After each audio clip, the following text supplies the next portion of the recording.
नमस्कार दोस्तों, real talk with रजत में आप सभी का स्वागत है। सांसद प्रतिनिधि का कार्य क्या होता है? अधिकतर युवाओं के मन में रहता है कि सांसद प्रतिनिधि क्या कार्य हैं, कैसे उनके कार्यप्रणाली रहती है, मैं उसके बारे में आपसे जानना चाहूँगा। देखिए, मेरा ऐसा मानना है कि पद एक व्यवस्था है और व्यवस्था में आने के बाद आपकी स्किल्ड कितनी है किसी काम को करने के, उस पर सारी चीज़ें निर्भर करती हैं।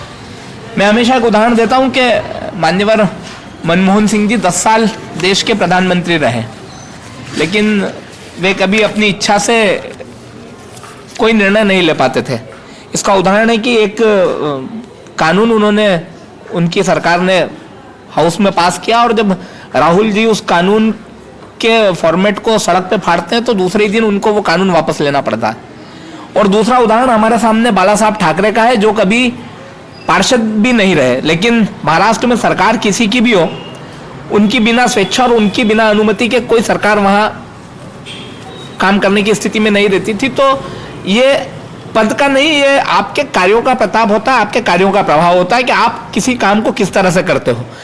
वहां जब परिस्थितियां ऐसी बनती है तो फिर वहां पर पद महत्वपूर्ण नहीं होता, वहां काम महत्वपूर्ण हो जाता है। काम करने का आपका तरीका कितना बेहतर है, आप किस तरीके से उस काम को लेते हो, वो महत्वपूर्ण है। और इसलिए सांसद प्रतिनिधि बनना या पार्षद बनना महत्वपूर्ण नहीं है, महत्वपूर्ण ये है कि आप काम कैसे करते हैं। मैं जानना चाहूँगा 2023 की विधानसभा को आप कैसे देखते हैं? नागदा खाचरोद में अभी आपका उम्मीदवार नहीं है, आप मत विधायक नहीं है, तो क्या 2023 में भाजपा का विधायक बनेगा?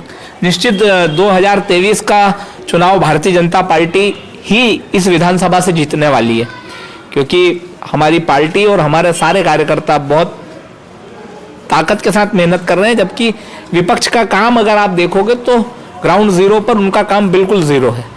और निश्चित हमारी सरकार है, और भले ही हमारा विधायक नहीं हो, लेकिन हमारे तमाम हमारा जो कैडर है, जो हमारी लीडरशिप है, वो लगातार क्षेत्र के विकास के लिए काम कर रही है। कोरोना में भी आपने देखा होगा, कोरोना में भी हमारी पूरी टीम पूरी ताकत से लगी हुई थी, हमारा पूरा कैडर काम कर रहा था। कृषि उपज मंडी का मामला आप देख लीजिए, या मैं आपको ताज़ा उदाहरण दूं तो नगरपालिका का जो चुनाव हमने जीता है, ये अपने आप में इस बात का संकेत है, इस बात का घोतक है कि जनता ने हमको इसीलिए प्रचंड बहुमत से इस परिषद में भेजा है, क्योंकि जनता को भारतीय जनता पार्टी पर विश्वास है। और मुझे लगता है कि विश्वास 2023 के अंत तक पूरी तरह आपको और बढ़ता हुआ नजर आएगा, वोट के रूप में परिवर्तित होता हुआ नजर आएगा। और निश्चित भारतीय जनता पार्टी का प्रत्याशी यहां से प्रचंड बहुमत से इस बार इस विधानसभा को जीतने वाला है, और सरकार भी हमारी बनने वाली है मध्य प्रदेश में फिर से। ये बात आपने बताया, बट आपकी जो विधानसभा है, नागदा खाचरोद विधानसभा, यह सबसे बड़ा मुद्दा बेरोजगारी का। नगर के युवाओं हर 10 में से जिससे बात की जाए तो इसके लिए इसको आप कैसे देखते हैं, और आपकी टीम द्वारा या आपके संगठन द्वारा इस पर क्या प्रयास किया जा रहा है? निश्चित ही बेरोजगारी एक बड़ा चैलेंज है, और मैं इसको चैलेंज इसलिए कहता हूं कि किसी भी काम को अगर आपको करना हो, उसकी सफलता तक पहुंचना हो, तो उसको आपको चैलेंज के रूप में लेना चाहिए। और हम मानते हैं कि बेरोजगारी बड़ा चैलेंज है, और सिर्फ यही नहीं, पूरे देश में और चैलेंज इसलिए है क्योंकि नौकरियों की अपनी सीमित संख्या है। और हमारे यहाँ थोड़ा सा अब कल्चर चेंज होना शुरू हुआ है, लोगों का रुझान बढ़ने लगा है, वो खुद के अपने रोजगार स्थापित करने लगे। मुझे लगता है इसके साथ ही मैं जो हमारा क्षेत्र है यहाँ मैं कोशिश करता हूँ, और हमारा बाकी नेतृत्व भी इस दिशा में फोकस करता है, सोचता है कि हम यहाँ पर ऐसे किस तरह की चीज़ों को शुरू कर सकते हैं जिनसे हमारा रोजगार बढ़े। मसलन उदाहरण के तौर पे अभी हमने हमारी परिषद में मेहतवास में एक नए पार्क के लिए प्रपोजल किया है। हमारा ड्रीम प्रोजेक्ट है वो, हमने ये सोच रखा है कि उस पार्क को हम डेवलप करेंगे, फिर वहाँ नदी में बोटिंग करेंगे, ये हमारा पहला पार्ट रहेगा। सेकंड पार्ट में हम वन विभाग से बात करके उस नर्सरी को डेवलप करेंगे, उसको जैविक नर्सरी बनाएंगे ताकि छोटे पशु पक्षी वहाँ रहे। तो होगा ये कि परिवार के साथ कोई व्यक्ति आएगा, इस तरफ जो नगरपालिका का गार्डन है जो अलग अलग पार्ट में होगा उसमें घूमेगा, फिर वो बोटिंग करके नदी के दूसरे किनारे पे जाएगा, वहां पर जैविक नर्सरी में घूमेगा, घूम फिर के आएगा। और मुझे लगता है इससे हमारा रोजगार निश्चित डेवलप होगा। मुझे लगता है अगर हम जो हमारा ड्रीम प्रोजेक्ट है अगर हम पूरी तरह सक्सेस रहा तो आप ये मान के चलिए कि कुछ भी 200-500 लोगों को वहाँ नए रोजगार के संसाधन उपलब्ध होंगे। अभी 600 करोड़ का एक सोलर का प्रोजेक्ट हम लेके आए हैं माननीय सांसद जी, एनटीपीसी का, और 32 साल से जमीन पड़ी हुई थी। माननीय सांसद जी ने अप्रोच की, मैंने उनसे आग्रह किया और उसका परिणाम आप देख रहे हैं कि उसके टेंडर हो गए, टेक्निकल टेंडर भी खुल गए, जल्दी फाइनेंशियल टेंडर खुलेंगे। 600 करोड़ का प्रोजेक्ट है, इनिशियली स्टेज पे नागदा के काफ़ी युवाओं को काम मिलने वाला है, और जब ये प्रोजेक्ट कंप्लीट हो जाएगा तब भी आप ये मानिए 100-150 लोगों को काम निश्चित मिलना ही है। तो इस तरह से हमारा जो है कि हम इस तरह से छोटे छोटे पॉकेट जमा करें जहां हम युवाओं को रोजगार से या किसी काम से जोड़ सकें, और बेरोजगारी से निपटने का यही तरीका है और स्वरोजगार ही तरीका है। इसके अलावा कोई बड़ा मुझे रास्ता इसमें दिखाई नहीं देता है। एनटीपीसी का प्रोजेक्ट ना आपने बताया, ये कब तक चालू हो जाएगा और क्या इसमें लोकल युवाओं को रोजगार मिलेगा? क्योंकि जो नागदा का सबसे मूल विषय है, लोकल युवाओं को रोजगार नहीं मिलता है। तो इस विषय पे आप क्या कहना चाहेंगे, जो आप, क्योंकि आपके ही नेतृत्व में प्रोजेक्ट आगे बढ़ रहा है? देखिए, मुझे लगता है अभी हमने उसकी टेक्निकल बिट्स खोल दी है, 1 महीने के अंदर उसका फाइनेंशियल बिट्स भी खुल जाएगा, और उसके बाद जो थोड़ी बहुत फॉर्मेलिटीज है उसको पूरा करने के बाद मुझे लगता है कि आने वाले वित्तीय वर्ष में, मतलब मार्च-अप्रैल तक, हम इस प्रोजेक्ट पे आप सब यहाँ पर काम होता हुआ देखेंगे। जहाँ तक स्थानीय युवाओं को रोजगार की बात है, तो बहुत सीधा और स्ट्रेट फॉरवर्ड हमारा कॉन्सेप्ट है, बहुत क्लियर कॉन्सेप्ट है इस मामले में कि कहीं भी इस तरह का कोई उद्योग अगर हमारे क्षेत्र में, हमारे शहर में लगेगा तो फर्स्ट प्रायोरिटी 85% में हमारे युवाओं की होगी।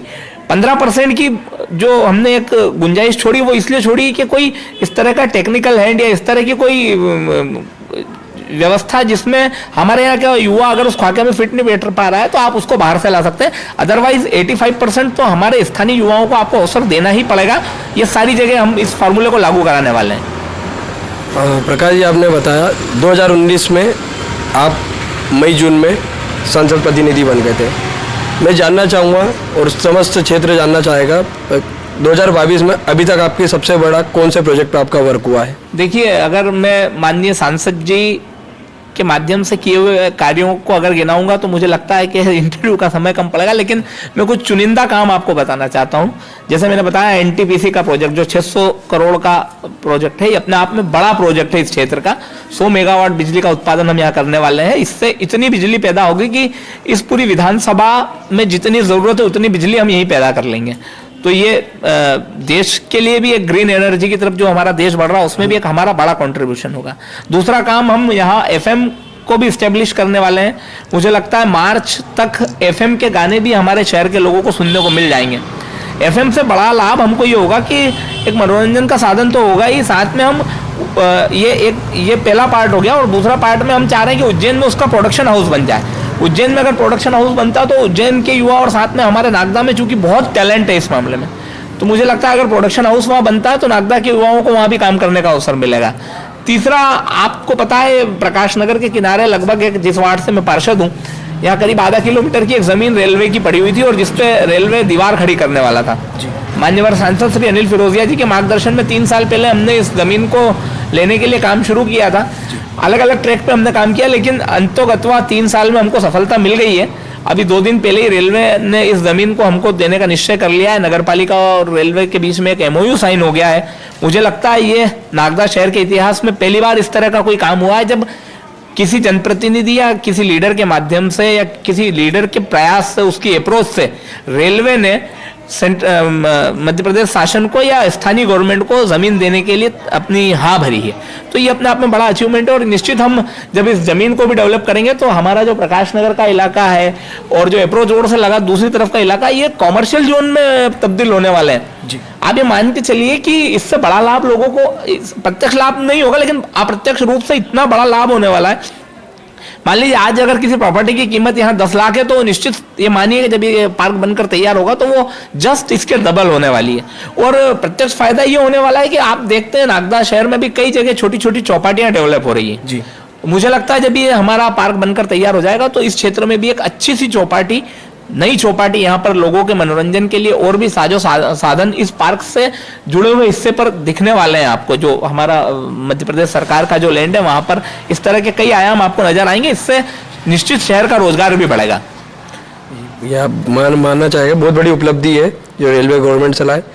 जैसे कि आपने आपका ड्रीम प्रोजेक्ट बताया, 2024 के पहले आपका सबसे बड़ा ड्रीम प्रोजेक्ट क्या है जो 2024 के पहले आप यहाँ पर इस क्षेत्र में आपकी विधानसभा में खत्म हो जाएगा? देखिए, हम सर्वांगीण विकास की बात करते हैं और इसलिए सर्वांगीण विकास में इंफ्रास्ट्रक्चर के साथ साथ बहुत सारी चीज़ों की आवश्यकता होती है। और हमारा पहला टारगेट है कि हम एक नया 4 लेन शहर में बनाए, जिसके लिए मान्यवर गडकरी जी ने अपनी सैद्धांतिक सहमति भी हमको दे दी है। हमारा ऐसा फोकस है कि 24 के पहले हो जाएगा। नहीं, काम शुरू हो जाए। हमारा भी ये टारगेट है कि कम से कम उस पर काम शुरू हो जाए। और इसके साथ ही कुछ नए उद्योगों के लिए माननीय सांसद जी लगे हुए हैं। मुझे लगता है एक आध सीमेंट फैक्ट्री जल्द ही नागदा में आने वाली है, इस तरह का एक इंडिकेशन हमको मिला है। लेकिन चूंकि अभी अधिकृत तौर पर कोई चीज़ सामने नहीं आई है, इसलिए मैं कहने से अभी तक बच रहा था। लेकिन आज आपके सामने मैं पहली बार शेयर कर रहा हूँ कि नागदा के सराउंडिंग एरिया में एक सीमेंट फैक्ट्री, अच्छी बड़ी नामचीन सीमेंट फैक्ट्री का एक यूनिट यहाँ पर आने वाला है। और इसके साथ आप जेके सीमेंट की बात कर रहे हैं, जिसका उद्घाटन उन्हेल रोड पे हुआ है। जी जी। इसके अलावा और भी कुछ चीज़ें हैं जिस पे हमारा फोकस है, और भी कुछ नए उद्योगों को लाने के हमारे प्रयास हैं। इसके साथ ही जो नर्मदा का पानी है वो भी मुझे लगता है चंबल में मिलने का काम शुरू हो जाएगा। हम डाउन स्ट्रीम में हमने कुछ प्लान किया है। नदी को साफ रखने के लिए हमारा एक प्लान है, सीवरेज प्लान, जिस पे हमारा काम चल रहा है। जिसको योजना को हमने स्टेट और स्टेट ने उसको सेंट्रल को भेज दिया, वो भी जल्दी पूरी होने वाली है। तो मेरा ऐसा मानना है कि हम शहर को सर्वांगीण विकास की दृष्टि से देखते हैं, और इसलिए कोई एक विषय पर बात करने की बजाय मैं चाहता हूं कि सारे विषयों पर बात हो। शहर हर तरीके से फले फूले, अपना डेवलपमेंट हर क्षेत्र में बढ़ाए, उस दिशा में लगातार हम काम करेंगे। प्रकाश जी, एक गंभीर मुद्दा है। जब हमारी टीम ने इस क्षेत्र में बात करी, कई लोगों से बात करी, तो एक बड़े नेता ने हमें बताया कि प्रकाश जैन पर नजर रखिए, ये आने वाले विधानसभा के उम्मीदवार हैं।